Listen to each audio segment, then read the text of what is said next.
भारत रेगिस्तान में दुनिया की सबसे बड़ी आर्टिफिशियल नदी बना रहा है। यह जानकर पूरी दुनिया है हैरान। भारत करेगा ऐसा काम जिसकी किसी ने कल्पना भी नहीं की थी। तो आखिर क्यों भारत बना रहा है रेगिस्तान में दुनिया की सबसे बड़ी आर्टिफिशियल नदी? वहीं क्या इस आर्टिफिशियल नदी से देश को फायदा मिलेगा? और अगर हां, तो देश को क्या-क्या फायदे होंगे इस आर्टिफिशियल नदी से? तो जानेंगे सब कुछ आज के इस खास वीडियो में। इसलिए बने रहिएगा हमारे साथ इस खास वीडियो के एंड तक।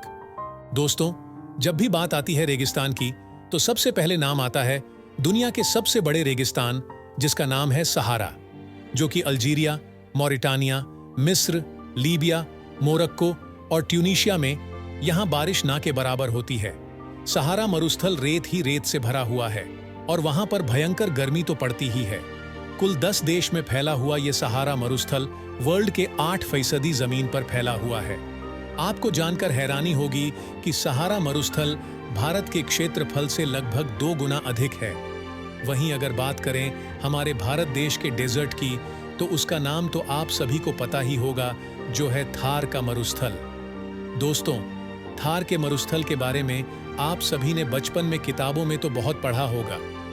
थार मरुस्थल को महान भारतीय मरुस्थल यानी ग्रेट इंडियन डेजर्ट भी कहते हैं। ये रेगिस्तान इंडियन सबकॉन्टिनेंट के पश्चिमोत्तरी भाग में स्थित है। वहीं थार रेगिस्तान एक शुष्क क्षेत्र है और ये विश्व का 17वां सबसे बड़ा मरुस्थल है। दोस्तों, थार रेगिस्तान का 85% भाग भारत में और बाकी का 15% भाग पाकिस्तान में आता है। वहीं भारत के राजस्थान में राजस्थान के टोटल एरिया का मरुस्थल से घिरा है। इसके अलावा अन्य कई देश हैं जहां रेगिस्तान का बहुत बड़ा क्षेत्र पाया जाता है। तो दोस्तों, इन सब बातों से आप अंदाजा लगा सकते हैं कि पूरी दुनिया में रेगिस्तान का एरिया कितना ज्यादा है। वहीं दूसरी ओर धीरे धीरे धरती पर इंसानों की संख्या भी बढ़ती जा रही है और इंसानों के लिए जमीन कम पड़ती जा रही है, जिसके कारण फसलों की खेती की समस्या तो बढ़ ही रही है। ऐसे में अब इंसानों ने एक ऐसा माध्यम खोजा है जिसके द्वारा रेगिस्तान में आर्टिफिशियल नदी बनाकर फसलों की खेती की जा सकती है, जिससे अनाज की पैदावार उपयुक्त मात्रा में हो सकती है। जी हां दोस्तों, भारत तो अपनी रेगिस्तान में आर्टिफिशियल नदी का निर्माण कर ही रहा है। इसके अलावा कुछ और भी ऐसे देश हैं जो रेगिस्तान में आर्टिफिशियल नदी बनाने के प्रोजेक्ट पर काम कर रहे हैं। लेकिन इससे पहले आपको बता दें कि रिसर्चर्स ऐसा मानते हैं कि समय के साथ पेड़ पौधे कम होते जाते हैं और उनकी जगह चट्टानें और बंजर भूमि फैलने लगते हैं। समय के साथ भूमि रेगिस्तान में परिवर्तित होने की ये शुरुआत होती है। तो चलिए अब पहले यह जानते हैं कि दुनिया के सभी देश रेगिस्तान में आर्टिफिशियल नदी बनाना क्यों जा रहे हैं और क्या है इनकी खास वजह। इसको हम समझेंगे पूरे विस्तार के साथ। 1. आर्टिफिशियल नदियां कृषि क्षेत्र के लिए बड़ा वरदान है। दोस्तों, जैसा कि आपको पता है कि ग्लोबल वार्मिंग धीरे धीरे कैसे बढ़ता जा रहा है, यह पूरी दुनिया के लिए खतरे की घंटी बनता जा रहा है। वहीं आपको बता दें कि जैसे जैसे दुनिया में ग्लोबल वार्मिंग बढ़ती जा रही है, वैसे वैसे पूरी दुनिया में रेगिस्तान का साइज भी बढ़ता जा रहा है, जो कि बहुत ही चिंता की बात है।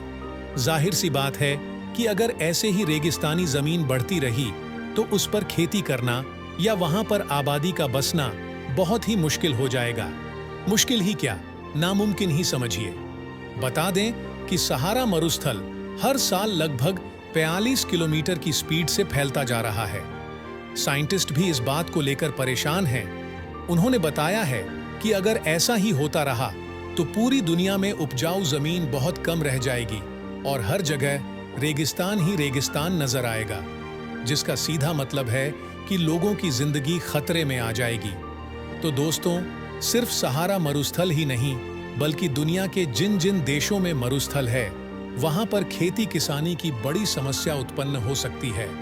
लेकिन आपको जानकर खुशी होगी कि इस समस्या का हल निकाला जा सकता है। रेगिस्तान के बीचों बीच में भी समुद्र बनाया जा सकता है, जिसके कारण लोग समुद्री जीवों का पालन कर सकते हैं और अपनी जीविका चला सकते हैं। यानी कि बेरोजगारी की समस्या तो दूर होगी ही, साथ ही साथ रेगिस्तान के आसपास बसने वाले कस्बे के लोगों का जीवन भी सुधर सकेगा।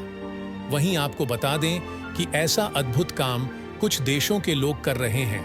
इनमें से कुछ देश तो ऐसे हैं जहां पहले हर जगह सिर्फ रेगिस्तान ही रेगिस्तान था, लेकिन उन्होंने नई टेक्नोलॉजी के माध्यम से रेगिस्तान के बीचों बीच नदी को बनाया और उस नदी में समुद्री जीवों का पालन किया और रेगिस्तान की तस्वीर ही बदल दी। वहीं अब वहां नदी के बन जाने से हरियाली दिखाई देती है। अब आप अंदाजा लगा सकते हैं कि दुनिया अब कितना आगे बढ़ चुकी है। 2. रेगिस्तान जमीन का होता है इस्तेमाल। दोस्तों, जैसा कि मैंने आपको ऊपर बताया कि कुछ देशों में मरुस्थलों का आकार साल दर साल बढ़ता जा रहा है और ऐसे में अगर वहां रेगिस्तानी जमीन का इस्तेमाल न किया गया तो वो क्षेत्र एक दिन पूरा रेगिस्तान में बदल जाएगा।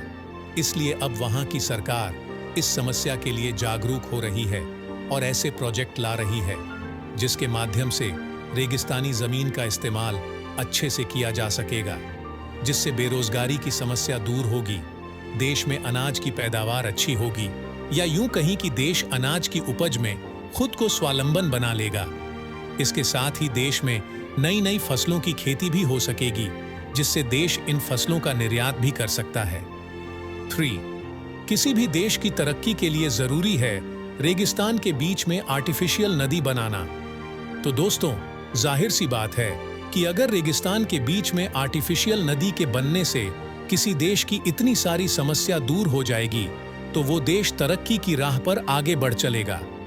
इसके अलावा दोस्तों, आप सभी की जानकारी के लिए बता दें कि हाल ही में चीन ने जापान से सी फूड आयात पर बैन लगा दिया है, जिसके कारण चीन सी फूड की आपूर्ति को पूरा करने के लिए रेगिस्तान के बीचों बीच समुद्र बना रहा है, जहां चीन बड़ी तेजी से सी फूड का उत्पादन कर रहा है और पूरे चीन में बेच रहा है।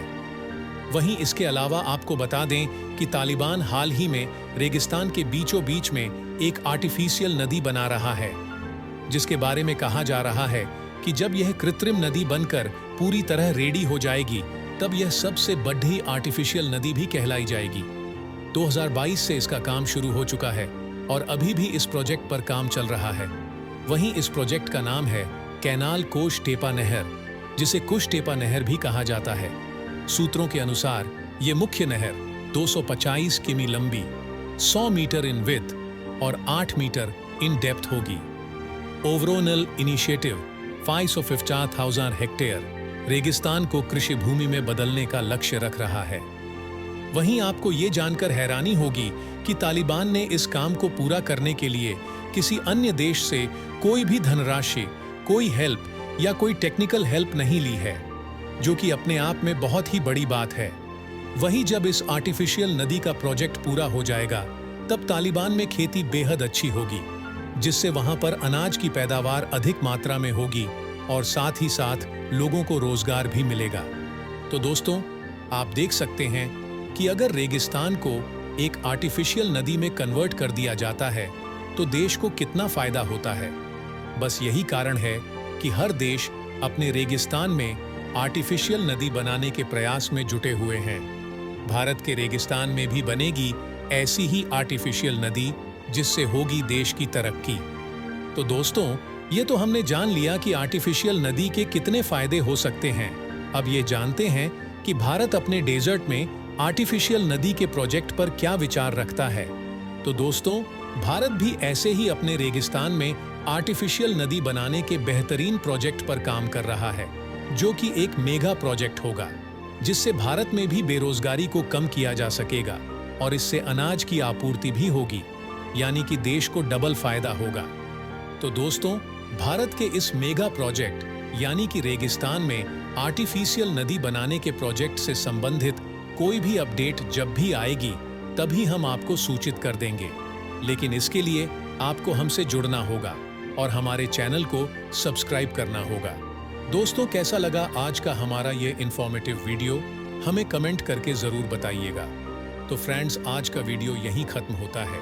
आशा करते हैं कि आपको हमारी यह वीडियो अच्छी लगी होगी, और अगर आपको हमारी ये इंफॉर्मेटिव वीडियो अच्छी लगी हो तो प्लीज़ 1 लाइक और सब्सक्राइब करना मत भूलिएगा। And thank you so much for watching.